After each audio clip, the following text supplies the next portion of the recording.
Hello and welcome back to Down Home Dietitian.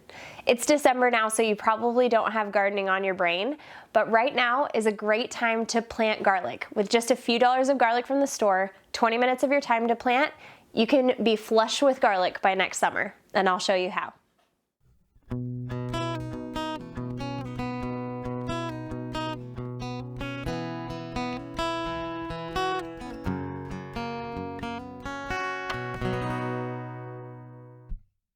You can source your garlic from seed catalogs, from gardening stores, or from the grocery store. If you purchase an organic version and just take the cloves apart, like you're seeing me do here, this is actually garlic that I grew last year. So once you grow it 1 year, you'll be able to grow it again.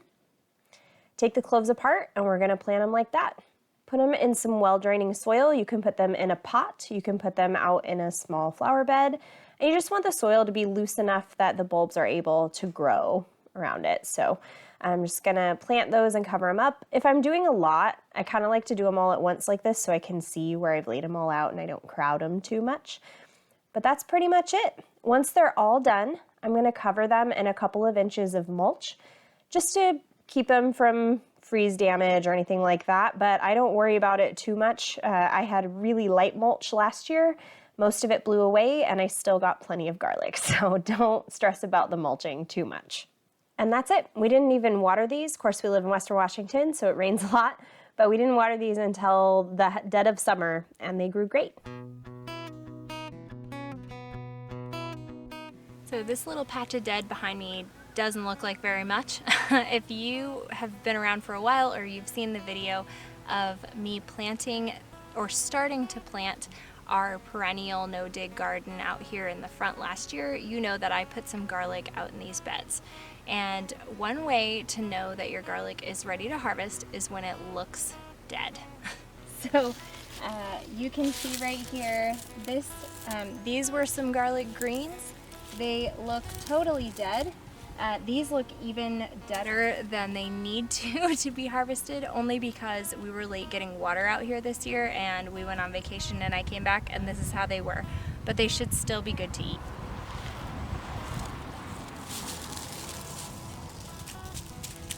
So this is a littler head. I've pulled some out that are bigger, but you can see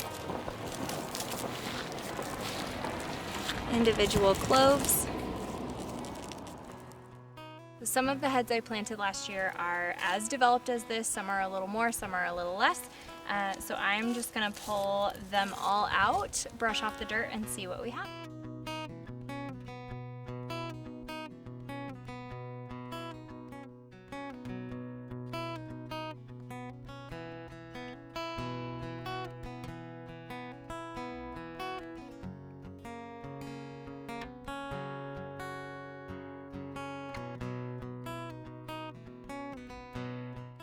Out in this perennial garden, I also planted elephant garlic, which is right here. And this, because it's sturdier and larger, is still standing up and looks a lot better, though it still looks dead, which means it's ready to harvest also. So I'm gonna harvest that today too.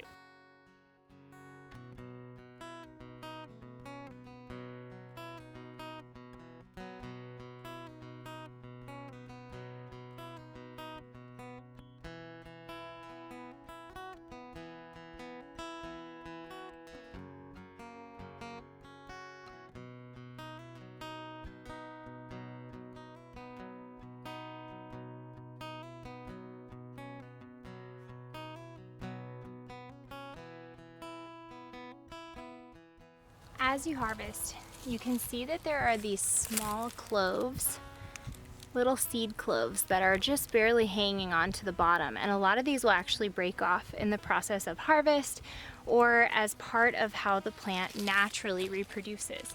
So I can not fall over. So in future years, hopefully I'll get a lot of volunteer garlic here, but also I'm going to prep this garlic for storage, and some of it is going to get stored for us to eat from all winter, and the rest of it is going to get used to replant these beds so they'll have more garlic for us next year. So in addition to whatever little seed cloves get left behind in this bed, I'm also going to replant some so that we have a steady stream of garlic, because you absolutely can't have enough. So the next thing that we want to do to prep our garlic for storage is to do something called cure it, which basically means we want to dry out the outer couple layers of paper and make sure that it's kind of sealed off and it keeps that garlicky goodness inside and is dry outside, so that makes it last as long as we can. The first thing we want to do is get as much of the dirt off as we can. This clove, actually, this whole bulb is not really a very good one, so I think I'm going to toss that.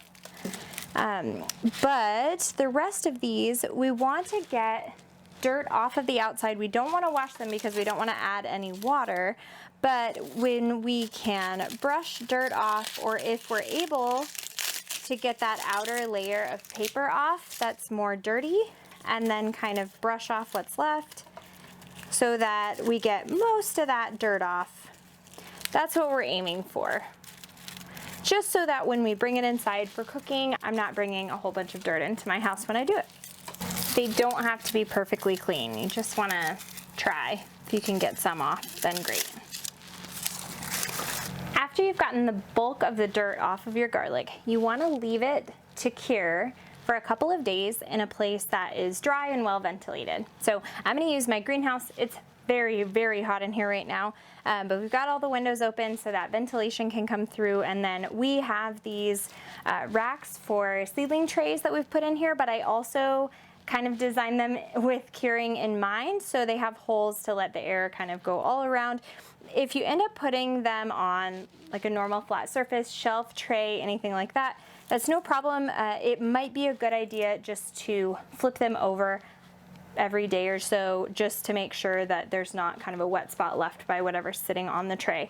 So I'm going to leave these here for a couple of days, let them cure, and then I'm going to come back and braid what I'm going to braid for storage and set aside what I'm going to save to replant for next year's garlic.